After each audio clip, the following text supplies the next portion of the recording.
महाकाल के महात्म के प्रसंग में शिव भक्त राजा चंद्रसेन तथा गोप बालक श्रीकर की कथा। सूत जी कहते हैं, ब्राह्मणों, भक्तों की रक्षा करने वाले महाकाल नामक ज्योतिर्लिंग का महात्मा भक्ति भाव को बढ़ाने वाला है, उसे आदर पूर्वक सुनो। उज्जैनी में चंद्रसेन नामक एक महान राजा थे, जो संपूर्ण शास्त्रों के तत्वज्ञ, शिव भक्त तथा जितेंद्रिय थे। शिव के पार्षदों में प्रधान तथा सर्वलोक वंदित मणिभद्रजीत राजा चंद्रसेन के सखा हो गए थे। एक समय उन्होंने राजा पर प्रसन्न होकर उन्हें चिंतामणि नामक महामणि प्रदान की, जो कौस्तुभ मणि तथा सूर्य के समान दीप्तिमान थी। वह देखने, सुनने अथवा ध्यान करने पर भी मनुष्यों को निश्चय ही मंगल प्रदान करती थी। भगवान शिव के आश्रित रहने वाले राजा चंद्रसेन उस चिंतामणि को कंठ में धारण करके जब सिंहासन पर बैठते, तब देवताओं में सूर्य नारायण की भांति उनकी शोभा होती थी। नृपश्रेष्ठ चंद्रसेन के कंठ में चिंतामणि शोभा देती है। यह सुनकर समस्त राजाओं के मन में उस मणि के प्रति लोभ की मात्रा बढ़ गई और वे क्षुब्ध रहने लगे। तदनंतर वे सब राजा चतुरंगिणी सेना के साथ आकर युद्ध में चंद्रसेन को जीतने के लिए उद्यत हो गए। वे सब परस्पर मिल गए थे और उनके साथ बहुत से सैनिक थे। उन्होंने आपस में संकेत और सलाह करके आक्रमण किया और उज्जैनी के चारों द्वारों को घेर लिया। अपनी पुरी को संपूर्ण राजाओं द्वारा घिरी हुई देखकर राजा चंद्रसेन उन्हें भगवान महाकालेश्वर की शरण में गए और मन को संदेह रहित करके दृढ़ निश्चय के साथ उपवास पूर्वक दिन रात अनन्य भाव से महाकाल की आराधना करने लगे। उन्हीं दिनों उस श्रेष्ठ नगर में कोई ग्वालिन रहती थी, जिसके एकमात्र पुत्र था। वह विधवा थी और उज्जैनी में बहुत दिनों से रहती थी। वह अपने 5 वर्ष के बालक को लिए हुए महाकाल के मंदिर में गई और उसने राजा चंद्रसेन द्वारा की हुई महाकाल की पूजा का आदर पूर्वक दर्शन किया। राजा के शिव पूजन का वह आश्चर्यमय उत्सव देखकर उसने भगवान को प्रणाम किया और फिर वह अपने निवास स्थान पर लौट आई। ग्वालिन के उस बालक ने भी वह सारी पूजा देखी थी, अतः घर आने पर उसने कौतूहलवश शिव जी की पूजा करने का विचार किया। एक सुंदर पत्थर लाकर उसे अपने शिविर से थोड़ी दूर पर दूसरे शिविर के एकांत स्थान पर रख दिया और उसी को शिवलिंग माना। फिर उसने भक्ति पूर्वक कृत्रिम गंध, अलंकार, वस्त्र, धूप, दीप और अक्षत आदि द्रव्य जुटाकर उनके द्वारा पूजन करके मनः कल्पित दिव्य नैवेद्य भी अर्पित किया। सुंदर सुंदर पत्तों और फूलों को बारंबार पूजन करके भांति भांति से नृत्य किया और बारंबार भगवान के चरणों में मस्तक झुकाया। इसी समय ग्वालिन ने भगवान शिव में आसक्त चित्त हुए अपने पुत्र को बड़े प्यार से भोजन के लिए बुलाया, परंतु उसका मन तो भगवान शिव की पूजा में लगा हुआ था।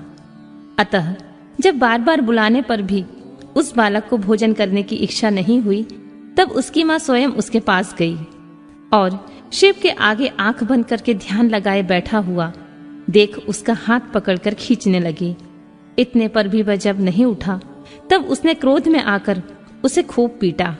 खींचने और मारने पीटने पर भी जब उसका पुत्र नहीं आया, तब उसने वह शिवलिंग उठाकर दूर फेंक दिया और उस पर चढ़ाई हुई सारी पूजा सामग्री नष्ट कर दी। यह देख बालक हाय हाय करके रो उठा। रोष से भरी हुई ग्वालिन अपने बेटे को डांट फटकार कर पुनः घर में चली गई। भगवान शिव की पूजा को माता के द्वारा नष्ट की हुई देख वह बालक देव देव महादेव की पुकार करते हुए सहसा मूर्छित होकर गिर पड़ा। उसके नेत्रों से आंसुओं की धारा प्रवाहित होने लगी। 2 घड़ी बाद जब उसे चेत हुआ, तब उसने आंखें खोली।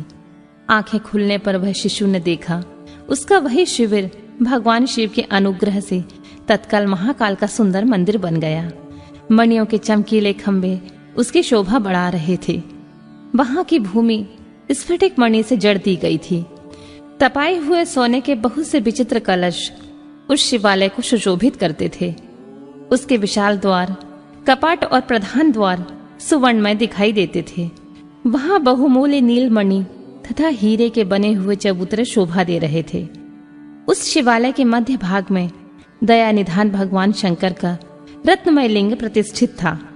ग्वालिन ने उस पुत्र को देखा उस शिवलिंग पर उसकी अपनी चढ़ाई हुई पूजा सामग्री सुसज्जित थी। यह सब देख वह बालक सहसा उठ खड़ा हुआ। उसे मन ही मन बड़ा आश्चर्य हुआ और वह परमानंद के समुद्र में निमग्न सा हो गया। तदनंतर भगवान शिव की स्तुति करके उसने बारंबार उनके चरणों में मस्तक झुकाया और सूर्यास्त होने के पश्चात वह गोप बालक शिवालय से बाहर निकला। बाहर आकर उसने अपने शिविर को देखा।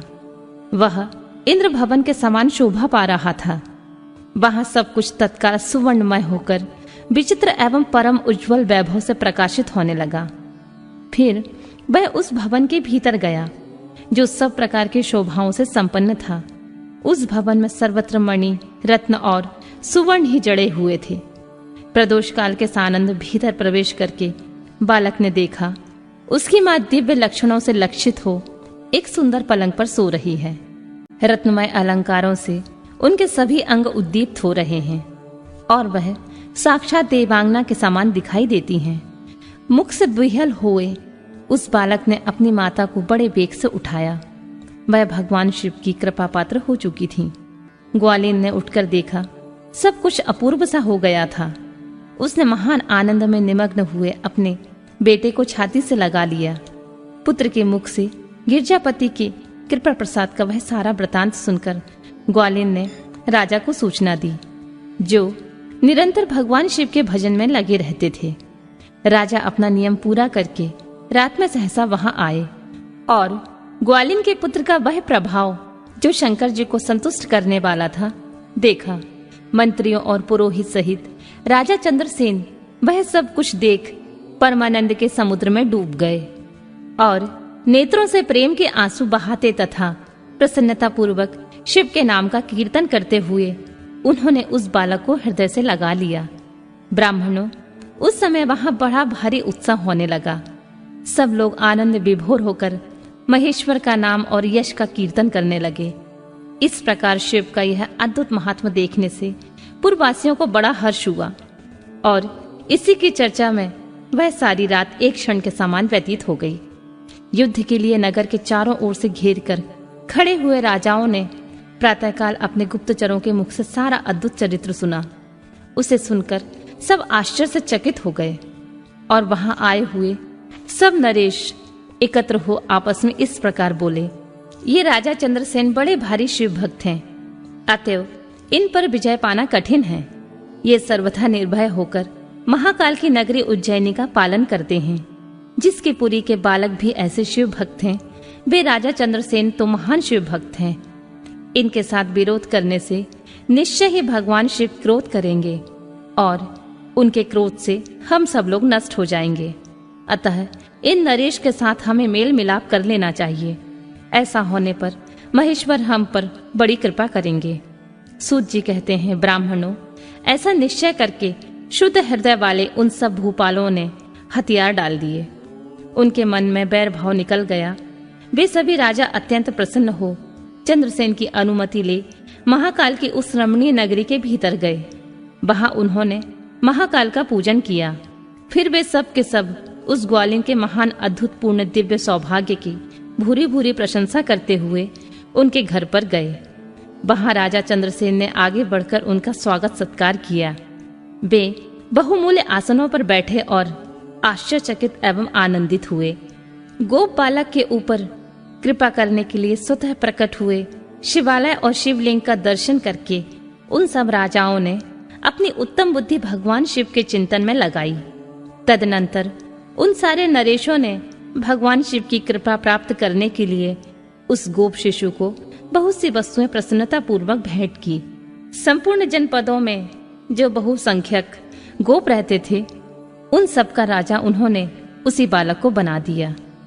इसी समय समस्त देवताओं से पूजित परम तेजस्वी वानर राज हनुमान जी वहां प्रकट हुए। उनके आते ही सब राजा बड़े वेग से उठकर खड़े हो गए। उन सब ने भक्ति भाव से विनम्र होकर उन्हें मस्तक झुकाया। राजाओं से पूजित हो वानर राज हनुमान जी उन सब के बीच बैठे और उस गोप बालक को हृदय से लगाकर उन नरेश की ओर देखते हुए बोले, राजाओं, तुम सब लोग तथा दूसरे देहधारी भी मेरी बात सुनो। इसमें तुम लोगों का भला होगा। भगवान शिव के सिवा देवधारियों के लिए दूसरी कोई गति नहीं है। यह बड़े सौभाग्य की बात है कि इस गोप बालक ने शिव की पूजा का दर्शन करके उससे प्रेरणा ली और बिना मंत्र के भी शिव का पूजन करके उन्हें पा लिया। गोप वंश की कीर्ति बढ़ाने वाला यह बालक भगवान शंकर का श्रेष्ठ भक्त है। इस लोक में संपूर्ण भोगों का उपभोग करके अंत में यह मोक्ष प्राप्त कर लेगा। इसकी वंश परंपरा के अंतर्गत 8वीं पीढ़ी में महायशस्वी नंद उत्पन्न होंगे, जिनके यहाँ साक्षात भगवान नारायण उनके पुत्र रूप में प्रकट हो श्री कृष्ण नाम से प्रसिद्ध होंगे। आज से यह गोप कुमार इस जगत में श्रीकर के नाम से विशेष ख्याति प्राप्त करेगा। सूत जी कहते हैं, ब्राह्मणों, ऐसा कहकर अंजनी नंदन शिव स्वरूप बानर राज हनुमान जी ने समस्त राजाओं तथा महाराज चंद्रसेन को कृपा दृष्टि से देखा। तदनंतर उन्होंने उस बुद्धिमान गोप बालक श्रीकर को बड़ी प्रसन्नता के साथ शिवोपासना के उस आचार व्यवहार का उपदेश दिया जो भगवान शिव को बहुत प्रिय है। इसके बाद परम प्रसन्न हुए हनुमान जी चंद्रसेन और श्रीकर से विदा ले उन सब राजाओं को देखते ही देखते वहीं अंतर्ध्यान हो गए। वे सब राजा हर्ष में भरकर सम्मानित हो महाराज चंद्रसेन की आज्ञा ले जैसे आए थे वैसे ही लौट गए। महातेजस्वी श्रीकर भी हनुमान जी का उपदेश पाकर धर्मज्ञ ब्राह्मणों के साथ शंकर जी की उपासना करने लगा। महाराज चंद्रसेन और गोप बालक श्रीकर दोनों ही बड़ी प्रसन्नता के साथ महाकाल की सेवा करते थे। उन्हीं की आराधना करके उन दोनों ने परम पद प्राप्त कर लिया। इस प्रकार महाकाल नामक शिवलिंग सत्पुरुषों का आश्रय है। भक्त वत्सल शंभु दुष्ट पुरुषों का सर्वथा हनन करने वाले हैं। यह परम पवित्र रहस्यमय आख्यान कहा गया है जो सब प्रकार का सुख देने वाला है। यह शिव भक्ति को बढ़ाने तथा स्वर्ग की प्राप्ति कराने वाला है।